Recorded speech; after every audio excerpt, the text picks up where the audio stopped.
다니엘 특별 새벽기도 21일 동안 여러분 많이 수고하셨고, 또 고난주간 특별 새벽기도 가운데 함께 하신 여러분들에게 또 감사를 드립니다. 21일이 짧은 것 같지만 또 길기도 하고, 여기에 우리 성도들이 많이 또 열심히 참여해 주셔서 참 감사를 드립니다. 한 번도 안 빠진 사람이 한 34명, 35명 정도 되어집니다. 얼마나 고마운지 감사한지 참 힘든 부분인데 또 그렇게 하신 일에 대해서 참 감사하고, 어떤 때는 아래 수요일보다도 새벽기도 더 많이 나오고 있는 그런 그 모습들 속에서 참 우리가 하나님께 의지하고 있고 하나님께서 우리에게 은혜를 베푸시기를 소망하는 그 마음을 읽을 수가 있고, 하나님께서 또 우리의 심령 가운데 또 들여다 보시겠다는 이런 생각을 가집니다. 우리는 계속해서 십자가에 대한 부분의 말씀들을 특별히 이번 한 주간 동안에 계속 많이 생각해 왔습니다. 그 십자가의 죽으심을 이기시고 바로 우리 주님 부활하신 것을 기념하는 오늘 부활 주일 아침입니다. 그런데 이제 오늘 읽었던 이 로마서는 사도 바울이 기록한 책이 되어지는데, 이 바울이 9절에서도 말씀하고 있고 10절에서도 말씀을 하고 있는 내용 가운데 가장 중요한 것이 9절에서도 그 끝에 그래서 이러한 것을 네 마음에 믿으면 구원을 받으리라. 10절에 이러한 것을 입으로 시인하여 구원에 이르느니라. 구원에 대한 이야기를 하고 있으면서 9절에서 하나의 중요한 포인트를 말씀하시고 10절에서 중요한 포인트를 하나 말씀합니다.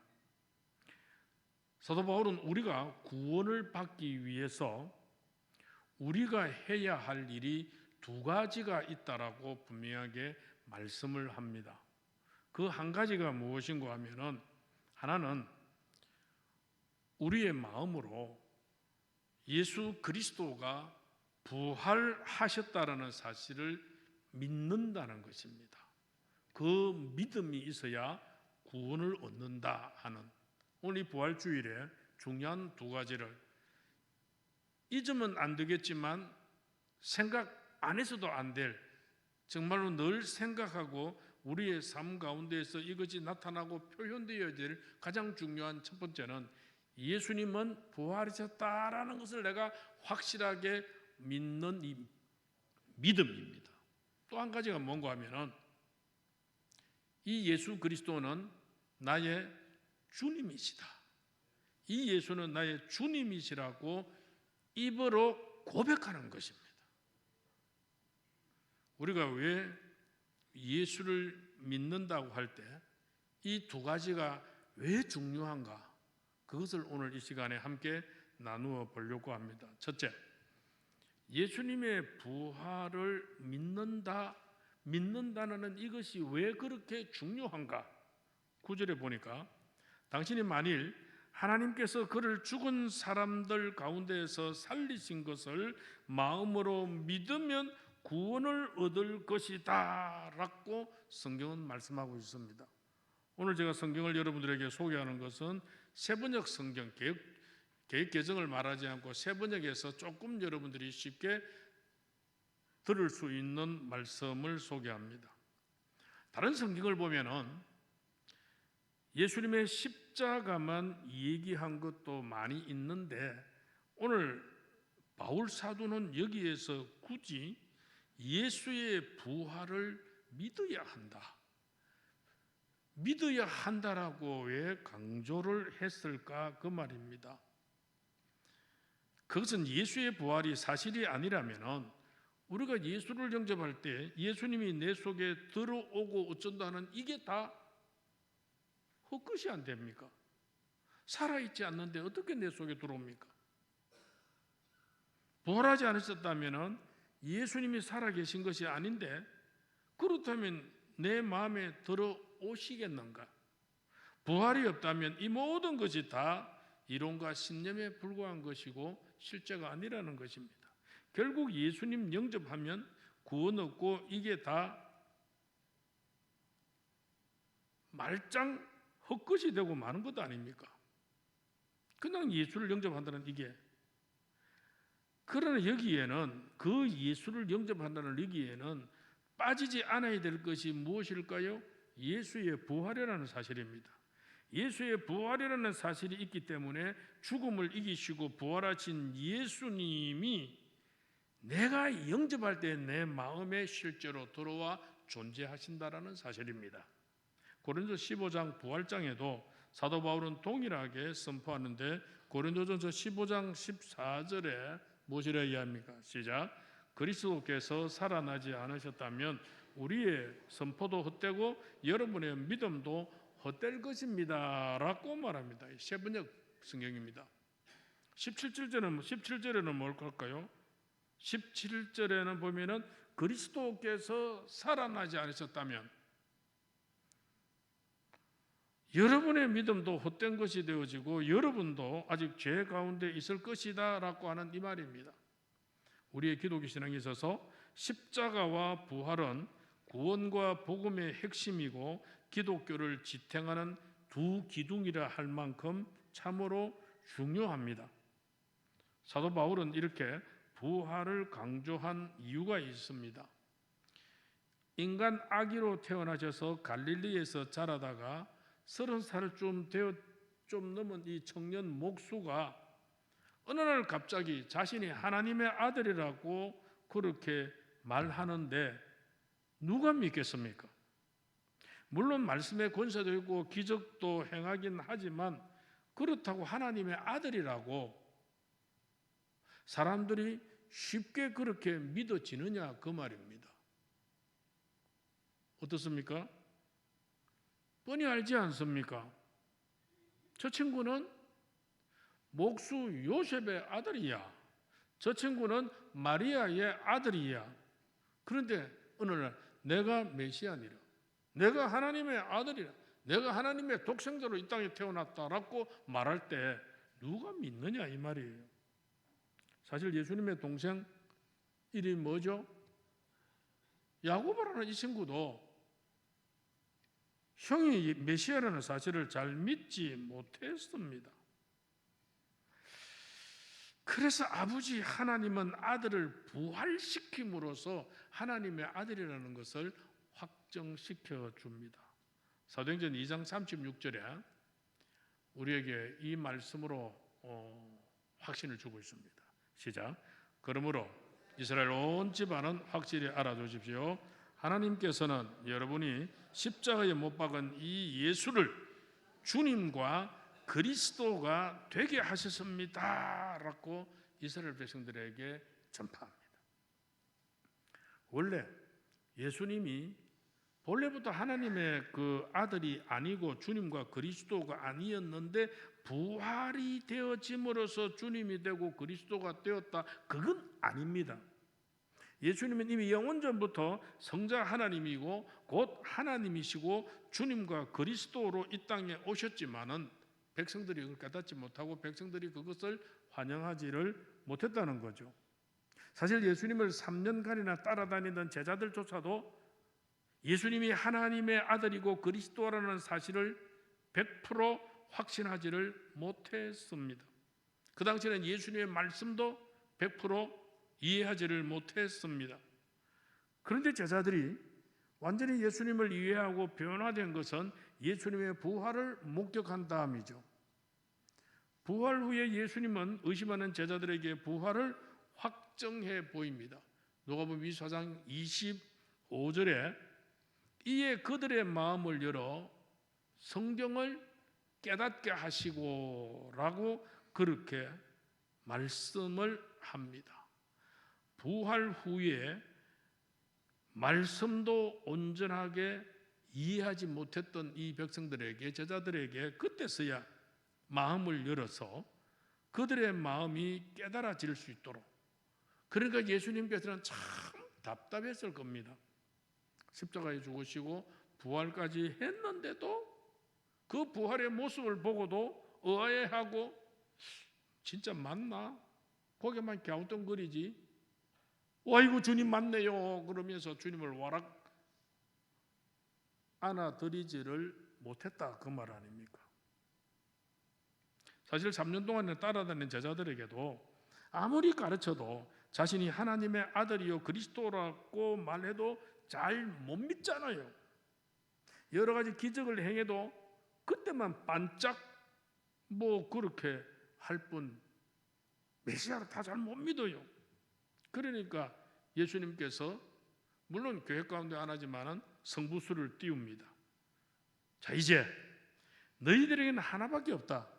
내가 정말 하나님의 아들 그리스도라는 증거를 내가 보여줄 텐데 내가 곧 십자가에서 죽어져야 그리고 난 뒤에 3일 뒤에 내가 부활되어질 때 하나님께서 나를 살리실 것이다. 부활할 것이다. 그 얘기를 살아생전에 예수님이 3번이나 했습니다. 반복이나 했는데 처음에는 제자들이 예수님께서 내가 정말 메시아라는 것을, 내가 하나님의 독생자라는 것을 너희들이 알게 하기 위해서 내가 고난을 받고 십자가에 죽고 3일 만에 내가 다시 살아날 거다라고 그렇게 이야기하니까 처음에는 아니 선생님 무슨 말을 그렇게 하십니까? 이해도 안 되는 거. 그러다가 자꾸 반복해서 말씀하시니까 이제 아예 제자들은 묻는 것조차 두려워합니다. 저게 될 말인가 안 될 말인가. 그래서 예수님이 십자가 죽는다는 이 소식은 참 듣기가 싫었지만은 그만큼 부활한다는 그 사실도 참 믿기가 어려웠다 하는 것이 제자들의 마음이었습니다. 그러니까 예수님이 잡히자 십자가 메고 가자 12놈 가운데 한 놈도 예수님의 십자가를 대신 짊어진 사람이 없었잖아요. 너무 힘들어하는 그 예수님을 보고 구레네 시몬을 로마 병사들이 지명해가지고 일이 나와 70kg가 되는 그 십자가를 이 구레네 시몬이 대신 짊어지고 갈 정도로 그때 제자들 어디 있었습니까? 예수의 부활을 믿고 비예수의 부활을 인정하고 있었다면 따라가면서 죽음의 자리에까지도 그 고난의 자리에도 같이 가야죠. 어려움이 있어도 그거 잠깐 지나면 주님 부활하시는 그 영광을 같이 보게 안 되어집니까? 그런데 어쨌습니까? 다 도망쳤잖아요. 다 뿔뿔이 도망쳐서 숨어버렸잖아요. 여러분 부활이라는 게 참 이렇게 쉽게 믿어지는 것이 아니었습니다. 그런데 제자들이 사도행전으로 가면은 어떻게 그렇게 180도 변할 수가 있을까요? 완전히 헐크가 변신하듯 제자들이 변해서 담대히 예수의 부활을 증거하다가 다 순교의 현장으로 나아가지 않았습니까? 무엇 때문에 이렇게 변했을까? 그것은 부활의 확실성 때문입니다. 부활의 확신을 그들이 가지지 못했다면 그들은 그들의 생명을 순교의 현장까지 내놓을 수 없었겠죠. 제자들이 부활하신 예수님을 실제로 만나서 목격하고 나니까 정말로 이분이 본인이 이야기한 대로 하나님의 아들이었구나. 이분이 정말로 우리가 그대로 지금까지 기다려왔던 메시아 그리스도구나라는 사실을 부활한 예수님을 손으로 만져보고 하니까 정말로 이분이 하나님의 아들이시구나 하는 것을 그들이 믿게 되어진 것이죠. 그래서 그들은 성령이 오순절날 임하게 되어질 때에 그들이 성령의 은혜를 받게 되어지고 뜨거운 열정을 가지고 복음을 들고 나아갔던 그런 일입니다. 이때 좀 얘기를 하고 나면 어떤 젊은 청년들의 사람들은 묻는 말이 있습니다. 목사님은 예수님의 부활을 봤습니까? 천국과 지옥을 봤습니까? 질문할 수가 있습니다. 아니 저는 못 봤습니다. 그러나 존재한다는 것은 우리가 알잖아요. 늘 말하지만은 뭘 봐야 믿는다는 사람은 아주 영아나 유아와 같은 그런 생각을 하는 겁니다. 자, 우리가 우리 눈에 보이지 않아도 우리가 믿어지는 거 많이 있잖아요. 저거 보이는 전기가 우리 눈에 보입니까? 그럼 만지면 나옵니다. 자, 이게 폰에 인터넷을 하고 와이파이를 하려고 하면은 이 와이파이가 우리의 눈에 보입니까? 우리 눈에 보이지 아니해도 와이파이는 존재합니다. 인터넷이 되는 곳에. 우리가 안 믿어도 실제로 존재한다는 것은 압니다. 그런데 참 얼라 같은 애기 같은 그런 목소리를 한 사람이 도마이지요. 예수님이 도마에게 말씀했지 않습니까? 요한복음 20장 29절에 뭐라고 그랬느냐면은 너는 나를 보았기 때문에 믿느냐? 나를 보지 않고도 믿는 사람은 뭐가 있다? 복이 있다고 그랬어요. 천국에 가보지도 않았는데 우리가 예수님을 영접하면 하나님의 자녀가 되고 천국에 가고 뭐 이렇게 되는 걸 어떻게 알겠느냐? 그건 바로 죽으시고 부활하신 예수님이 그렇다고 하니까 믿는 것입니다. 예수님의 부활을 목격한 사람이 얼마나 되었습니까? 500여 명이나 넘었습니다. 오늘 우리가 지키는 주일은 부활하신 날이기 때문에 오늘 주일날 우리가 하나님 앞에 나와서 예배를 드립니다. 찰스 하츠라는 신학자는 말하기를 부활은 고대 역사에서 가장 잘 입증된 사건이다. 무수한 목격자들의 증거 때문만이 아니라 지금 기독교회가 지키는 주일이 그것을 증거한다. 주일은 바로 그리스도의 부활을 기념하고 하나님께 예배드리는 날이기 때문에 그렇다. 만약 그리스도의 부활이 없었다면 우리는 여전히 안식일날, 토요일에 예배를 드리고 있을 것이다 라고 말했습니다. 그래서 우리는 부활하신 예수님의 부활을 확실하게 믿는 것입니다. 부활을 믿는 사람이 구원을 얻는다 그랬습니다. 여러분, 예수 그리스도께서 부활하심을 믿습니까? 그 부활하심을 믿는 사람이 그 첫 부활의 열매가 오늘 우리에게까지 이어질 줄로 믿습니다.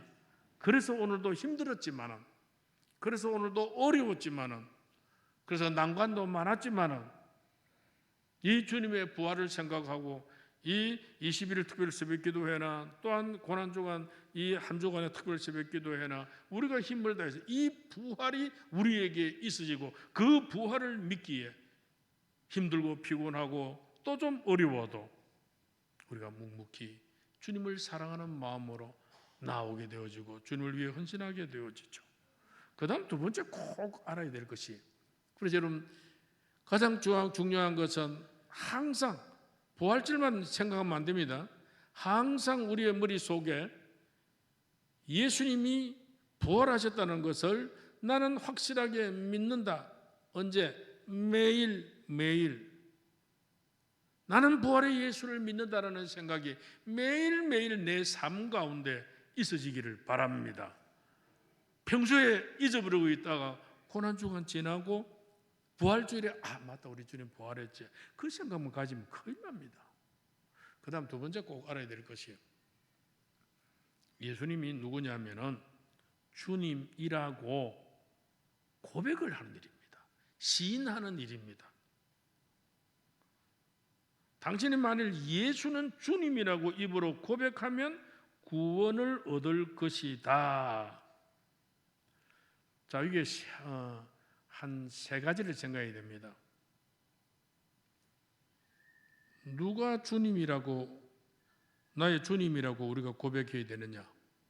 한 가지는 예수가 나의 주님이라고 고백을 해야 합니다.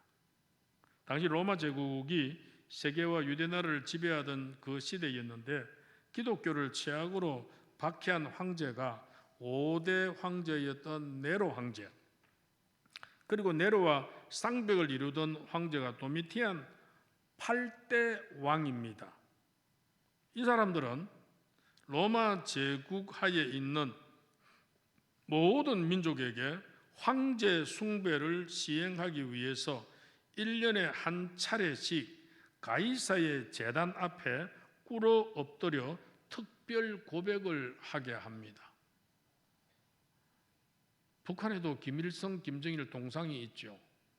그 몇 미터인 줄 아십니까? 그 앞에 사람 서봐야 무릎밖에 안 옵니다. 그게 전국에 몇 개나 있을까요? 평양에만 있을까요? 전국에 몇 개나 있을까요? 그건 여러분들이 공부하십시오. 찾아볼 수 있으니까. 그래서 황제 숭배의 그 증표가 뭐냐면 그 황제의 동상 앞에 엎드려서 꿇어 엎드려 고백하기를 가이사는 나의 주님입니다. 가이사 is my lord라고. 이 가이사가, 이 황제가 나의 the lord, 주님이다라고 하는 그런 그 고백을 했습니다.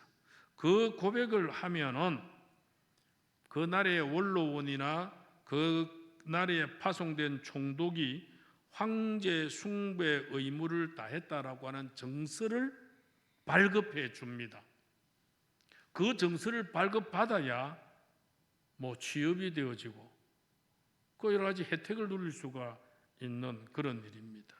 그런데 그러한 시기에, 근데 그 시기는 우리 기독교 초기죠. 그 기독교 초기 크리스찬들은 이 황제 숭배를 거부한 것입니다. 그들은 Jesus Christ is my Lord라고, 예수 그리스도가 나의 주님이다, 당당하게 고백을 합니다. 그러니까 잡혀가죠. 그러니까 감옥에 고난을 받고 콜로세움 같은 데서 화형당하거나 사자의 밥이 되어지는 그 순교를 당하죠. 그 역사가 어디까지 내려옵니까? 계속 기독교 역사가 좀 내려오지 않습니까?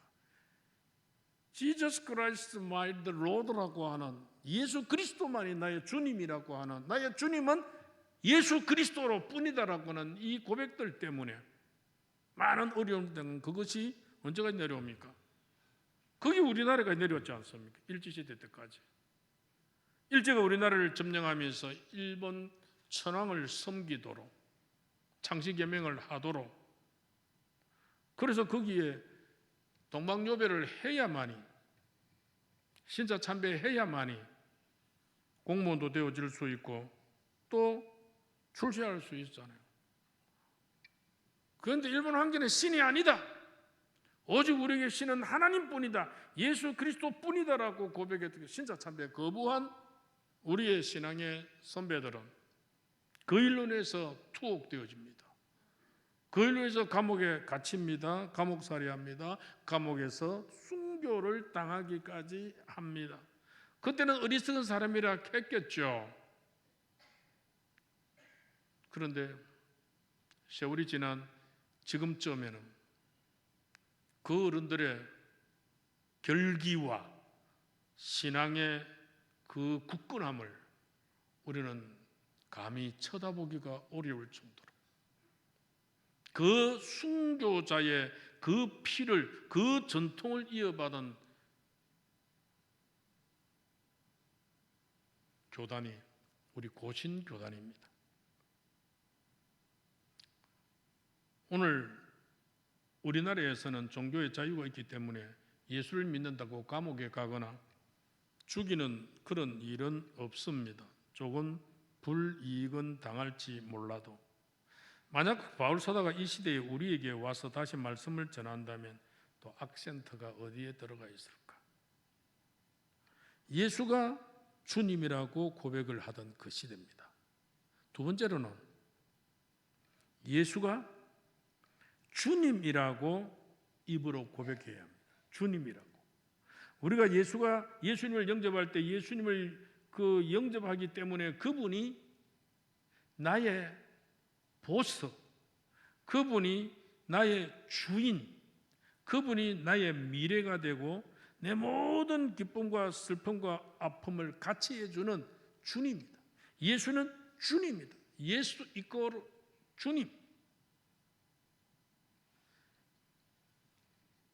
이렇게 주님을 내 삶에 모실 때 우리의 장래와 영혼을 책임져 주시니 우리의 마음에 평안을 주신다라고 말씀했는데, 그런데 그렇게 되려면 우리가 할 일이 무엇입니까?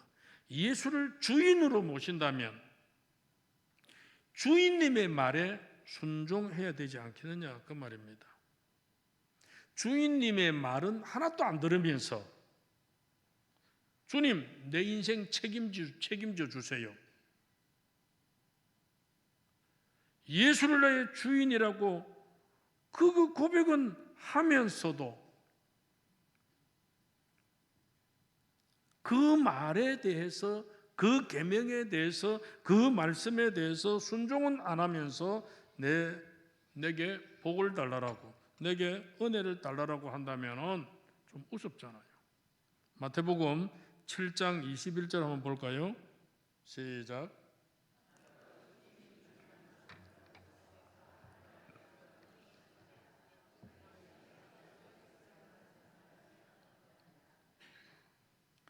그래서 하나님의 뜻, 주님의 말씀에 순종해야 된다. 그게 예수를 주인으로 모시는 자의 모습입니다. 여기에 어떻습니까? 점수 매기면 몇 점 되겠습니까? 정말로 예수님은 나의 보스입니다. 정말로 예수님은 나의 주인입니다. 정말로 예수님은 나의 전부입니다. 그 주님과 연관해서 나의 모든 생각과 판단과 삶의 걸음들을 우리가 걸어가야 되어지는 그 현상들 속에 예수는 나의 주님이다, 예수 이꼬르 로드라고 하면서 그냥 내 생활에서는 내가 주인되어 있는 사람, 좀 큰일 납니다. 또 한 가지, 예수가 주님이라고 입으로 고백하는 이 일, 마지막이고 입으로 고백하는 이 부분입니다. 우리 10절 한번 볼까요? 10절에 뭐라고 나옵니까? 시작.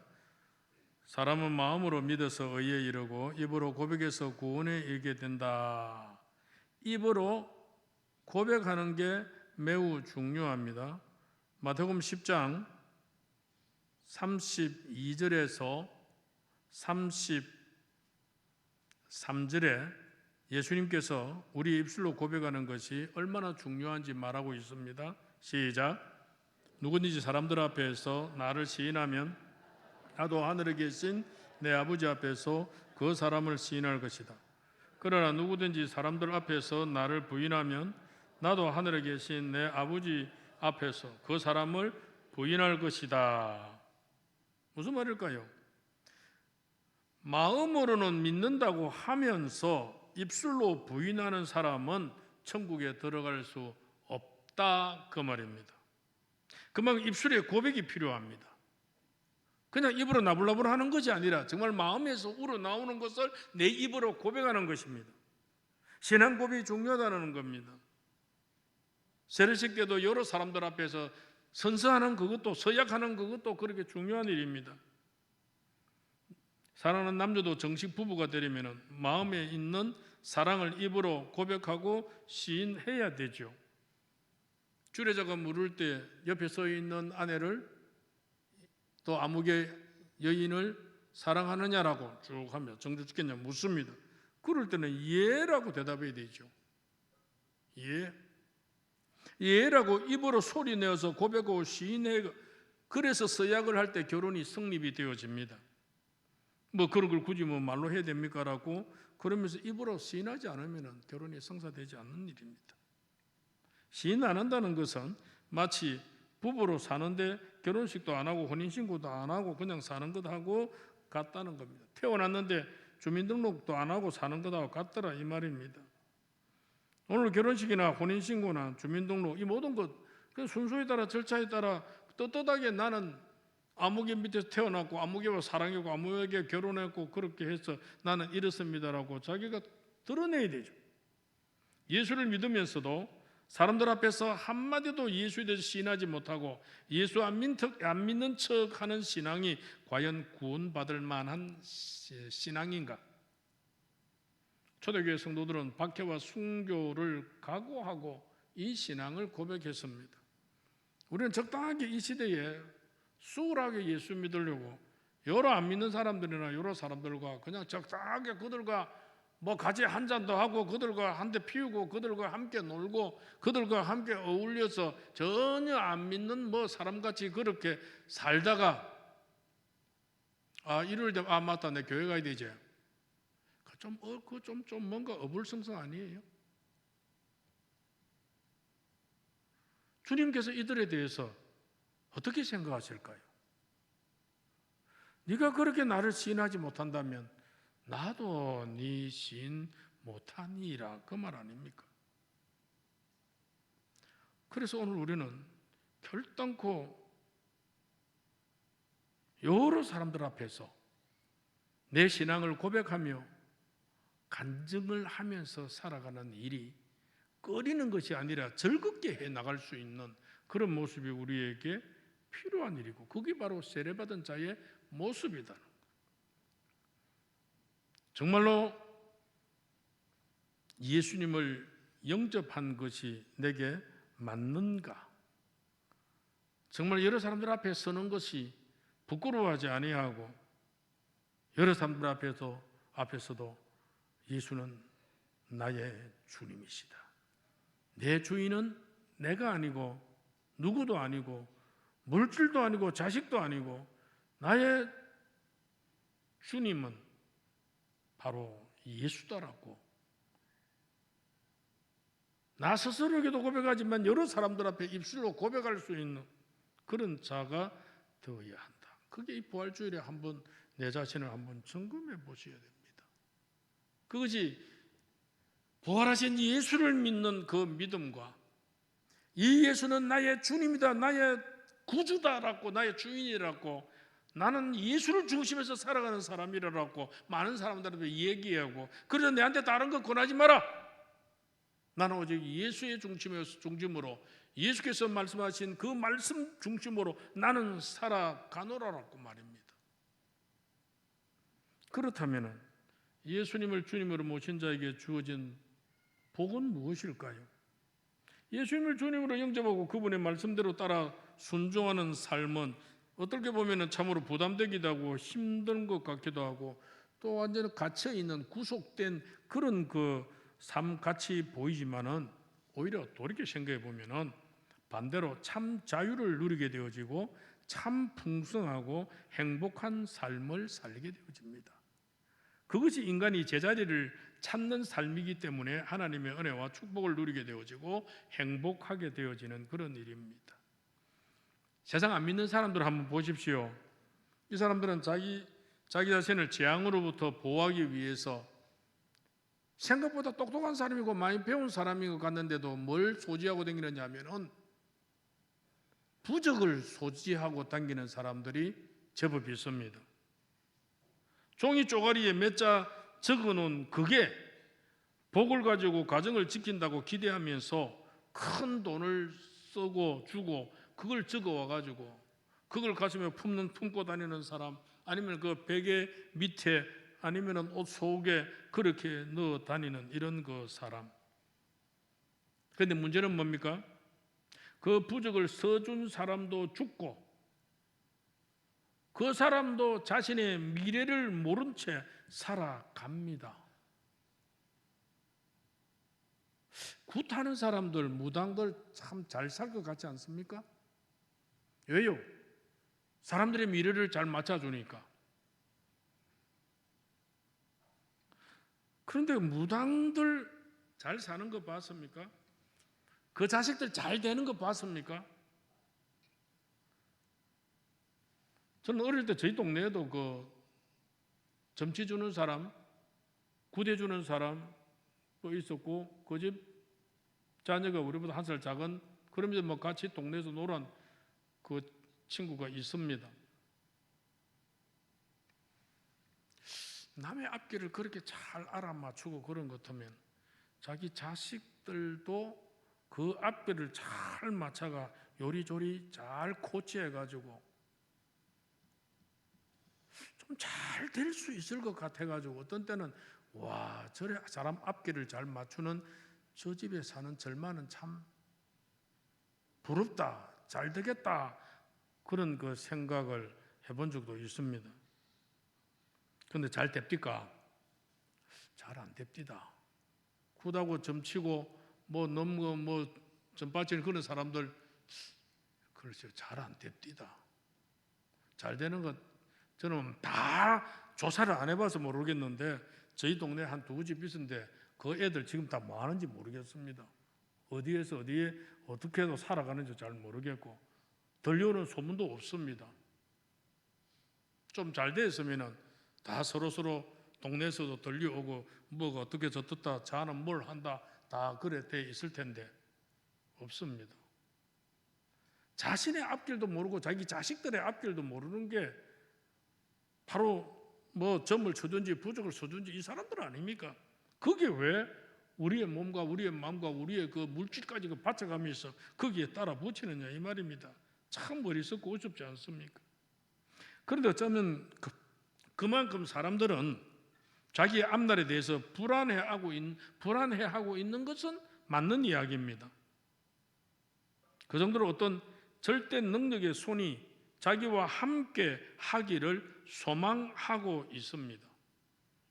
절대적인 힘이 자기를 돕고 있고 자기를 케어해 주면 좋겠다라는 마음을 분명히 가지고 있습니다. 그런데 성경이 요한일서 4장 15절에서 뭐라고 이야기합니까? 시작. 누구든지 예수를 하나님의 아들로 시인하면 하나님이 그 사람 안에 계시고 그 사람은 하나님 안에 있습니다. 놀라운 일 아닙니까? 예수님을 주님으로 믿고 사는 자에게는 그 결과 성령 하나님을 통해 삼위 하나님이 믿는 자 속에 거하게 되어지는 그런 삶을 살게 되어집니다. 예수를 나의 구주로 고백하는 사람에게는 그 사람 안에 누가 거주한다고요? 성령 하나님께서 거주한다 이 말씀입니다. 귀신하고 하나님하고 게임이 될까요? 부적 써가지고 몸에 붙여당기는 사람하고 하나님이 그 안에 있는 사람하고 게임이 될까요? 안 됩니다. 택도 없습니다. 우리 안에 하나님이 거주하고 사신다니 이 얼마나 놀라운 일입니까? 부활하신 주님이 우리 안에 사십니다. 이걸 놓치지 마시기를 바랍니다. 부활의 주님을 믿고 사는 사람이 그 가슴 속에서 부활하신 예수님께서 내 안에 계시고 내 안에서 살아 역사하신다는 이 사실을 잊지 말자라는 겁니다. 그러면 그 능력을 가지고 살자는 겁니다. 나는 부족하지만, 나는 입술도 둔하지만, 나는 별로 능력이 없지만 내 속에 계신 무한하신 하나님께서 되게 하시고 있게 하시고 나를 인도하시며 나를 위로하시며 나를 승리하게 하신다. 그 믿음까지 정리합시다. 세상에는요, 나는 할 수 있다. I can do.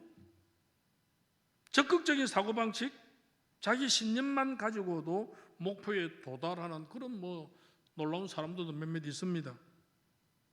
그런데 예수님을 나의 주님으로 모시고 삼위 하나님을 모시고 살면서 하나님은 하실 수 있다. 할 수 있거든이 무슨 말이냐? 믿는 자에게는 능치 못할 일이 없느니라. 하나님은 하실 수 있다라는 이 믿음을 가지고 사는 자에게 불가능한 것이 무엇 있겠느냐? 그 말이에요. 그분으로 인해서 세상의 모든 장벽들을 뛰어넘는 초자연적인 능력들도 나타날 줄로 믿습니다.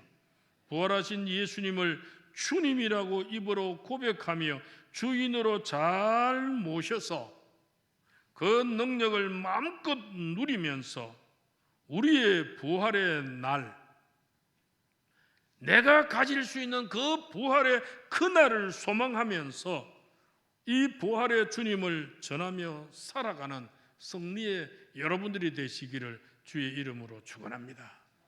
하나님.